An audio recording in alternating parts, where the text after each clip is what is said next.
Hello everyone, welcome back to my channel, and in this video we'll see the OpenAI tools, the power of OpenAI tools. These AI generative AI tools like ChatGPT, Sora, Operator. So with this video, I'll start a AI playlist on my channel. My goal is to let my subscribers get used to AI, learn new skills, and advance in their career. So let's start. As always, let's start with the introduction. I want to divide AI based on its function. So, based on the function of AI, we can divide it into predictive AI and generative AI. Predictive AI was the predecessor of generative AI. So, what was predictive AI? Predictive AI focuses on making predictions about future events or outcomes based on historical data. It is designed to analyze patterns and trends in existing data to forecast what is likely to happen next. For example, let's say a bank. A bank wants to give a loan to a person, so they'll use their predictive AI model, and they'll predict based on the previous data. Does giving a loan to this person will get the money back, or will the loan default?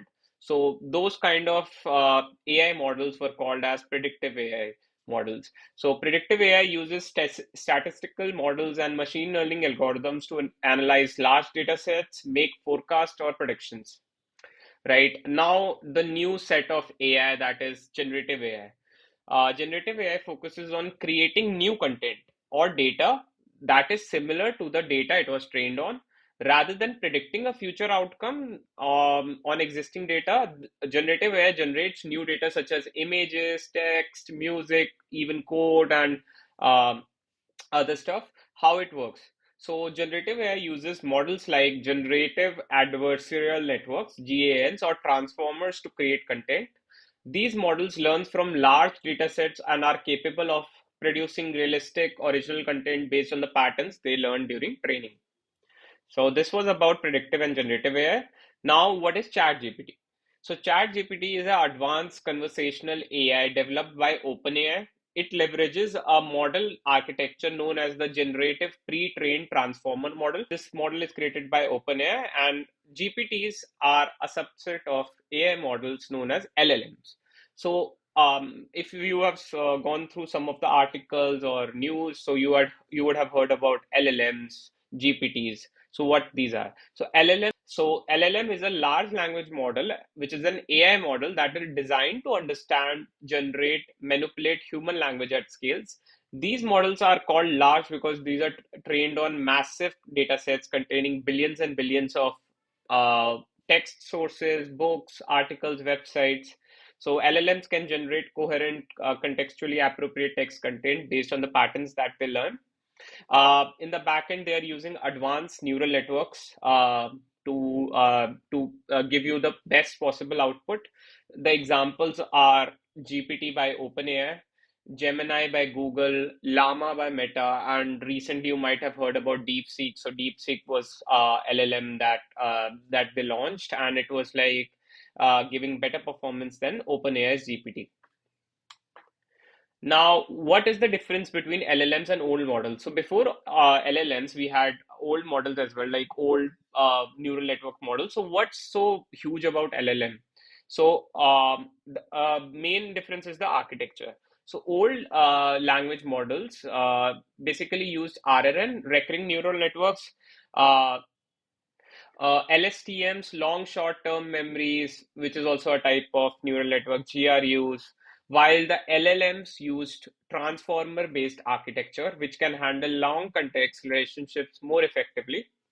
So LLMs can handle extremely large parameters, which can generate better output based on the prompt that you have provided.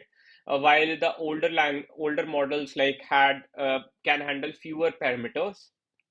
Now the data and training. So LLMs were trained in large data sets, massive data sets, which and they can do self-supervised learning at scale, capturing more nuanced language features, while the older models like were trained on relatively smaller domain-specific data sets and often required manual pre-processing.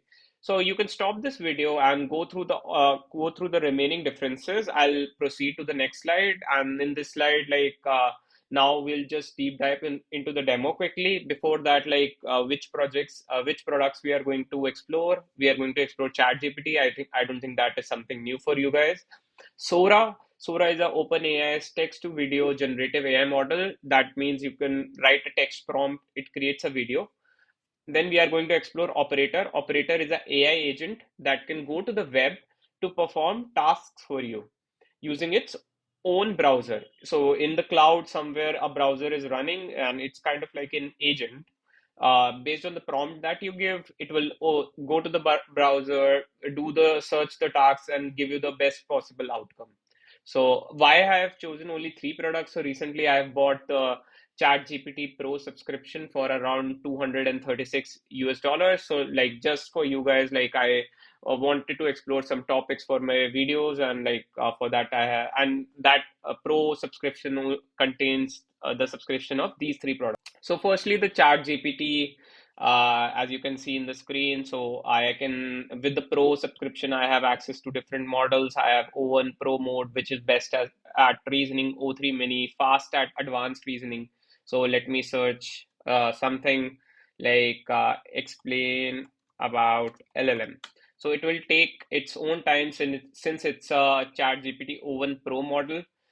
In the meanwhile, this is Sora. Sora is like the video generation by ChatGPT. So I'll give some prompt here. Let's say Elon Musk driving his Tesla on Indian roads. Let's see what's the video it generates. So it will also take some time. So it's being added to the queue. Now, like once that is done, it will redirect us to that page. And meanwhile, let's see, it generated something for us. So it's still generating. Now let's go to Operator. Operator is like a really awesome AI agent, which I want you guys to see. So it's like you give it a prompt, it will redirect to the browser, go to the browser and like search the best possible outcome for you. So I'll just do recommend an Italian restaurant near me, right? Click on enter. So let's see what it does. So it tells me that it cannot determine my location. I'll give it my location, Delhi, India. Now it's opening up the browser. It's thinking, let me do a full screen. And if I just hover over the window, I can even take control of the screen. So it's like going to the browser, and it's like searching for Italian restaurants in Delhi. Then it is opening TripAdvisor, and finally it will recommend me a restaurant. So let's see what it recommends.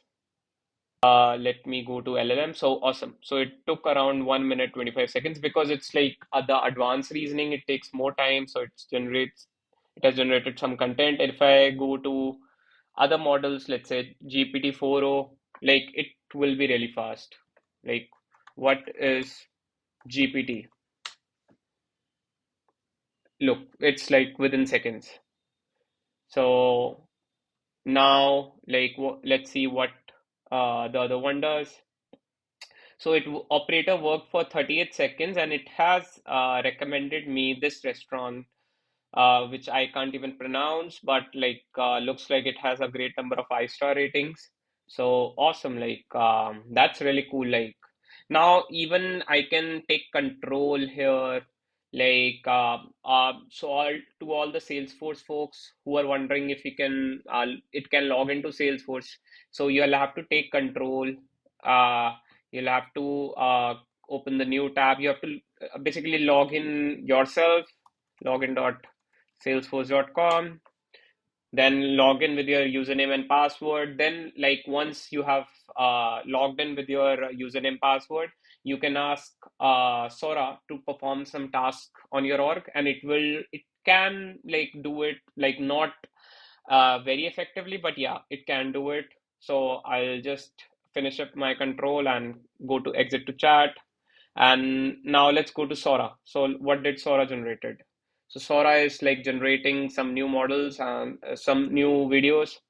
And look, so it generated something, and it's the video is around 5 seconds long. So awesome. Considering the pace AI is growing, like these looks like within a few years we'll have really good stuff, and AI will be able to do many of the tasks. So that's all for today's video. Hope you learned something new, and do subscribe to my channel for more such AI related content in the future. Thanks everyone.